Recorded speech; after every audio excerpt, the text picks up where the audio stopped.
Hello दोस्तों, स्वागत है आपका मेरे चैनल द स्टोरी बुक में। कहानी शुरू करूं इससे पहले मेरी आपसे गुजारिश है कि अगर आपको मेरी ये कहानी पसंद आती है तो चैनल को सब्सक्राइब कीजिए, कहानी को लाइक कीजिए, शेयर कीजिए और हाँ, बेल आइकन दबाना ना भूलें। ये कहानी सत्य घटना पर आधारित है। 4 अप्रैल 1996 में लंदन की थेम्स नदी में कुछ मछुआरे मछली पकड़ रहे थे। एक मछुआरे ने जाल डाला हुआ था और इंतजार कर रहा था कि मछली फंसे। उसके जाल में कुछ फंसा तो उसने अपना जाल खींचा। जब उसने जाल निकाला तो उसमें से उसे एक पॉलीथीन का पैकेट मिला। वो हैरान रह गया कि ये कैसा पैकेट है। वो किनारे पे आया और उसने पैकेट को खोला। जैसे उसने पैकेट को खोला उसकी चीखें निकल गईं। पैकेट पूरा टेप से बंधा हुआ था। जब उसने टेप हटाकर देखा तो उसमें से एक बच्चे की लाश मिली। वो बच्चा मुश्किल से साल भर का होगा। उसने तुरंत पुलिस को कॉल की। पुलिस मौके से पहुंची। उसने बच्चे की लाश को कब्जे में लिया और थेम्स नदी खंगालने लगी। उस समय तो वहां उन्हें कुछ नहीं मिला। जब बच्ची की लाश देखी गई तो बच्ची की लाश के गले में टेप चिपका हुआ था, नाक में टेप चिपका हुआ था और हाथ पैर भी टेप से बांधे हुए थे। जब उन्होंने बच्ची के लाश की टेप खोली तो टेप के गले के पास एक और टेप में चिपका हुआ एक कागज पड़ा हुआ था। कागज में पर्ची थी। पर्ची में नाम लिखा हुआ था बच्ची का। पुलिस ये देखकर हैरान रह गई कि जिसने भी बच्ची को मारा है वो उसकी पहचान नहीं छुपाना चाहता था। उसने आसपास के थानों में इस बच्ची के गुमशुदा होने की रिपोर्ट ढूंढना शुरू की, लेकिन कोई फायदा नहीं हुआ। और पुलिस ने फिर एक सर्च अभियान चलाया। वो अभियान थेम्स नदी को खंगालना शुरू किया। जब थेम्स नदी को खंगाला गया तो एक एक कर कर कम से कम 50 लाशें मिली। उन्होंने 6 महीने तक थेम्स नदी को खंगाला। जब उन्हें 50 लाशें मिली तो और भी कुछ लाशें बाद में मिली थी और दूर तक उन्होंने थेम्स नदी को खंगाल डाला था। सारे बच्चों को उसी तरीके के मारा गया था। वही उनकी नाक में टेप चिपकाया गया था, गले में टेप चिपकाया गया था, हाथ पैर टेप से बांधा गया था और सबके नाम की पर्ची गले में फंसी हुई थी। ये सब चीज़ें पुलिस ने देखी तो उसे लगा ये किसी एक ही इंसान का काम है और ये कोई सीरियल किलर है। लेकिन ये सीरियल किलर छोटे ही बच्चे को क्यों मार रहा है और टेप से चिपका कर आखिर नाम भी लिख रहा है? इस टेप से बांधने का आखिर मतलब क्या था? जिस तरह का ये टेप था ये मेडिकल पेशे में प्रयोग होता था, लेकिन और कोई सुराग नहीं मिल रहा था। पुलिस ने सोचा ये टेप ज़्यादातर नर्सिंग स्टाफ ही यूज़ करता है, तो उन्होंने इसी दिशा में खंगालना शुरू किया। सबसे पहले उन्होंने चिल्ड्रन चिल्ड्रन होम, अनाथालय यहाँ सब पूछताछ की, लेकिन उन्हें कोई सुराग नहीं मिला। बच्चों की लाशों की तादाद देखकर लग रहा था कि अभी और बच्चों की लाशें मिलनी है। पुलिस मान चुकी थी कि किसी सीरियल किलर का काम है और वो मेडिकल पेशे से जुड़ा है। उसने अपना सारा ध्यान इसी तरफ लगाया और उन्होंने सारे केस खंगालना शुरू किए। जितने पुराने केस थे उन्होंने खंगाले। तब उनकी नज़र एक केस पर पड़ी। ये केस था अमेलिया डायर नाम की एक महिला का। इस केस पर नज़र इसलिए पड़ी क्योंकि ये एक नर्स थी और उसे 6 महीने की जेल भी हुई थी और इस जेल की वजह भी बच्चे की मौत को ही बताया गया था। पुलिस को लगा कि अमेलिया डायर को ढूंढना चाहिए और वो फिर उसे ढूंढते ढूंढते मुखबिर के जरिए उन्हें अमेलिया डायर का पता चलता है। जब उसके पते पे पहुंचते हैं तो उनकी आंखें हैरत से फटी की फटी रह जाती हैं।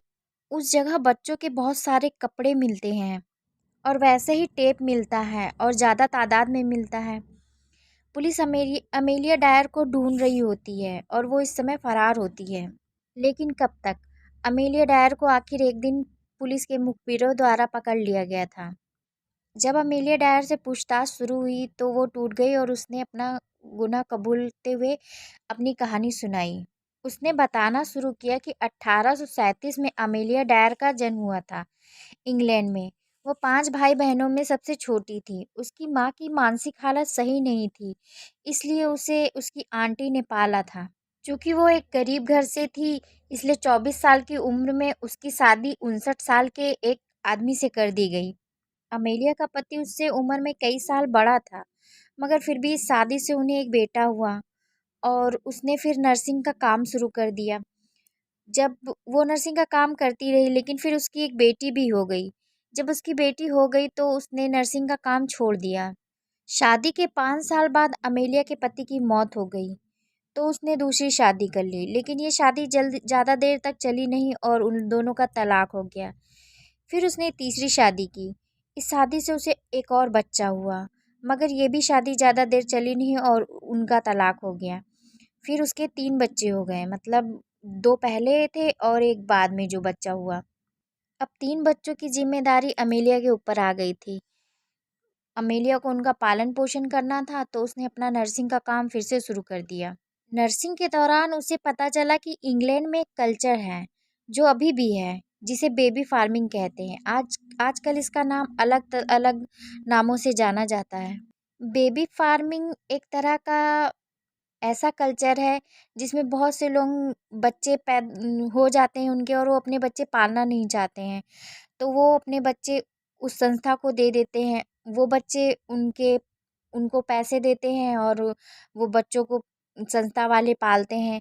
ये लोग उनको बच्चों का खर्चा पानी देते रहते हैं। ये संस्था 2 तरह की होती थी, एक टेम्परेरी और एक परमानेंट। टेम्परेरी में ऐसा होता था कि लोग अपने बच्चे कुछ महीनों के लिए दे जाते थे, जैसे 6 महीने, साल भर ऐसे दे जाते थे, और बाद में अपने बच्चों को आके ले जाते थे और उनका खर्चा पानी देते रहते थे। और परमानेंट में ये होता था कि वो बच्चे अपने दे जाते थे और दोबारा नहीं आते थे, और एक मोटी रकम भी दे जाते थे बच्चों को। और उस मतलब वो बच्चे चाहे पाले या उनको गोद दे दें, ऐसे होता था। क्योंकि जब अमीलिया को इस कल्चर के बारे में पता चला तो उसने सोचा कि क्यों ना ये सब करा जाए, तो उसने भी शुरू कर दिया। मगर उसने टेम्परेरी वाला बेबी फार्मिंग खोला था, यानी कि 6 महीने या साल में बच्चे वापस ले जाएंगे। तो ये सब वो करने लगी। इसमें उसको अच्छा खासा पैसा भी मिल रहा था, मगर फिर उसके मन में लालच आने लगी। वो बच्चों को दिए जाने वाला पैसा उनके खाने पीने पे ना खर्च कर कर अपने ऊपर खर्चा करती थी, और बच्चे या तो भूख से मरने लगते थे या बीमार हो जाते थे। ऐसे ही चलता रहा, बच्चों की मौतें होती रहीं। इधर एक औरत ने भी अपना बच्चा अमेलिया को दिया हुआ था। जब वो अपना बच्चा वापस लेने आई तो उसे पता चला उसका बच्चा मर गया है। तो उसे अमेलिया पे शक होता और वो उसे उसकी पुलिस में कंप्लेन कर देती है। इधर पुलिस में जब पूछताछ होती है तो पता चलता है कि बच्चे को खाना पीना नहीं मिलता था, इसलिए उसकी मौत हो गई। तो जब पुलिस में ये हुआ तो अमेलिया को फिर कोर्ट में पेश किया गया। कोर्ट में कोई सबूत नहीं मिला कि बच्चा कुपोषण का शिकार होकर मरा था या बीमारी का शिकार होकर मरा था, तो इसलिए अमेलिया को सिर्फ 6 महीने की सज़ा हुई। 6 महीने बाद वो वापस आ गई जेल से छूटकर। जब वो वापस आ गई तो उसने सोचा कि ये बेबी फार्मिंग वाला काम टेम्परेरी ना कर कर परमानेंट करे। तो उसने फिर इश्तिहार देना शुरू किया। उसने जब इश्तिहार दिया तो अपना नाम बदल बदल कर उसने इश्तिहार दिया था। इश्तिहार ने अपना काम करना शुरू कर दिया और उसके पास बच्चों को छोड़ने के लिए लोग आने लगे। परमानेंट वाले में ये था कि वो बच्चों को छोड़ के चले जाते थे तो दोबारा आते भी नहीं थे उन्हें लेने के लिए, तो अमेलिया को कोई जवाब भी नहीं देना पड़ता। इसलिए उसने जो है क्या कहते हैं टेम्परेरी वाला फार्मिंग छोड़कर परमानेंट स्टार्ट कर दिया। अब वो क्या करती थी, अब वो बच्चों को भूखा नहीं मारती थी। अब वो बच्चों को गले में टेप फंसाकर और गला घोंटकर मार देती थी, नाक में टेप लगाकर। तो वो बच्चों को मारकर फिर उन्हें थेम्स नदी में फेंक आती थी। ज़्यादातर उसने सारे बच्चे ज़्यादातर अधिकांश बच्चों को उसने थेम्स नदी में ही फेंका था। अब वो ये करती थी कि बच्चे जैसे सुबेरे किसी कोई बच्चा दे के गया तो वो शाम तक वो बच्चे को मार देती थी।